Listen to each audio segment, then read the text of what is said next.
የከተማዋ ነዋሪዎች ቁጥር ከጊዜ ወደ ጊዜ እየጨመረ መምጣቱን ታሳቢ ያደረገ የቆሻሻ አወጋገድ ስርዓት እየተዘረጋ ስለመሆኑ የገለጹት የማዘጋጃ ቤቱ ስራ አስኪያጅ አቶ በረከት ወልዴ ቆሻሻን ከምንጩ መለየት ላይ ክፍተቶች እንዳሉ ተናግረዋል።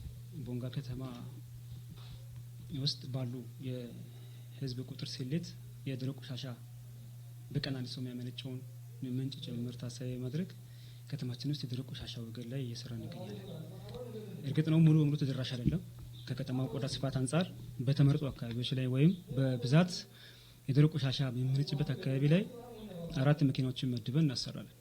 ይህ እንግዲህ የሚያሳየው ከተማችን ውስጥ አሁን ካለው የህዝብ ቁጥር መጨመር አንጻር በከፍተኛ ሁኔታ የደረቅ ቆሻሻ አወጋገድ ስርዓት እንዳለ ያሳያልና ለዚህም በቀን ቢያንስ ከተማ ውስጥ ከ15000 ኪሎ ግራም በላይ ወይም 15 ቶን በላይ ደረቅ ቆሻሻ ይመረታል ማለት ነው። ከዚህ ውስጥ እኛ ማንሳት የምንችለው ወደ 13000 የሚጠጋው ነው።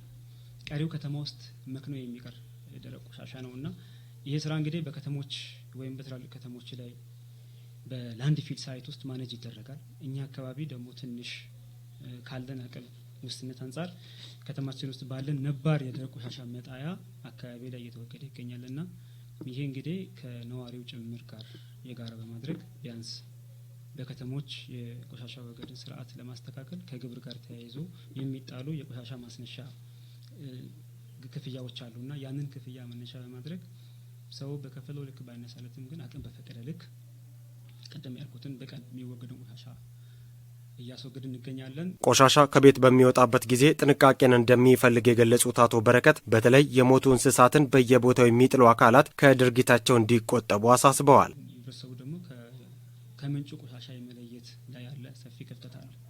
ያ ማለት ምንድነው? በሚበሰብሱ ፕላስቲኮችን እና ጠርሙስ ነክ ነገሮችን እነዚህ ቀለል ያሉ በላስቲክ መልክ የሚገለጹትን ለይቶ ከቤቱ የማውጣት የማቅረብ ሰፊ ጉለት አለ። አብዛኛውን ጊዜ የሞት እንስሳ ጭምር ሳይቀር በደረቅ ቆሻሻ ማስወገጃ ውስጥ ተካቶ የሚጣልበት አለና ይሄ ቆሻሻ ለሚያስወግዱ ለመደብናቸው ባለሙያዎች ሁሉ ሰፊ የሆነ የጤና እክል የሚያስከስት አደገኛ ነገር ነውና ይህንን የሚያደርጉ አካላትን በግጥ እየለየን ያረምን እንገኛለን። በማዘጋጃ ቤቱ ጽዳትና ከተማ ውበት ስራ ሂደት የጽዳት ባለሙያዎች በበኩላቸው በሰጡት አስተያየት ህብረተሰቡ ለስራው ያለው አመለካከት አናሳ መሆን ለስራቸው እንቅፋት እንደሆነ በመግለጽ ሊሻሻል እንደሚገባው ተናግረዋል። ጠርገን የሄድነው ላይ አወጥተው ይጥላሉ። ምግብ ቤት ሰርተው ውሃ አወጥተው ይደፋሉ።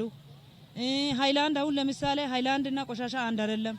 ሃይላንድ ከቤታቸው አወጥተው ይወረውራሉ። እየጠረግን ራሱ ከቤታቸው ጣቢያ አወጥተው እኛ ላይ የሚደፉት አሉ። ብዙ ነገር የሚናገሩት አሉ። ቆሻሻ ግን ቢወገድ ለኛ ከበሽታም ከሌላም ነገር ሲናይ አሁን ተጠርጎ ሲጸዳ ለኛ ደስ ይላል። ስራው ከፍተኛ ጥንቃቄ እንደሚፈልግ የገለጹት ባለሙያዎቹ ለዚህ የሚረዳ ቁሳቁስ እጥረት እንዳለም ገልጸዋል። ለተነገረ ያልተሟላ ነገሮች አሉ። ዝም ብለን እንዴት እናደርጋለን ግዴታችን ነው ብለን ያን በእጅ ስናነሳ እኛ እንታመማለን። የተሟላ ማተሪያል የለም። ይሄ ሊሟላ ስራ የሚሰራው ማተሪያል ነው። ማንሻ ሊኖር ይገባል። እንደ ሌላ ሀገር እንኳን ጋሪ ለአንድ ሰው እንኳን ሊሰጥ ማለት እንኳን ይከብዳልና ማንሻ ሊኖር ይገባል።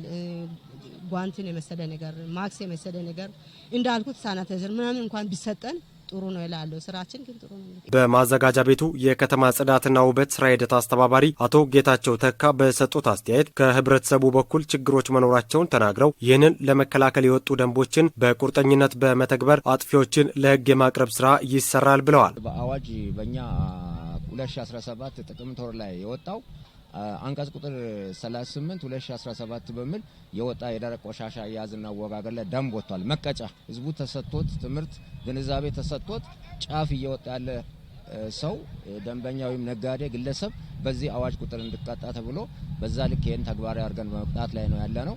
ነገር ግን እኔ አሁን ደጋግሜ መናገር የሚችለው ቆሻሻቸውን በአግባቡ ሰብስበው መወገድ ወደሚችልበት ሳይት እስኪሄድ ድረስ በደንብ አድርገው በማስቀመጫ ቦታቸው ላይ በአግባቡ እያስቀመጡ መኪናዎች በየተራቸው ይደርሳሉ። በየ2 ቀን ይደርሳል።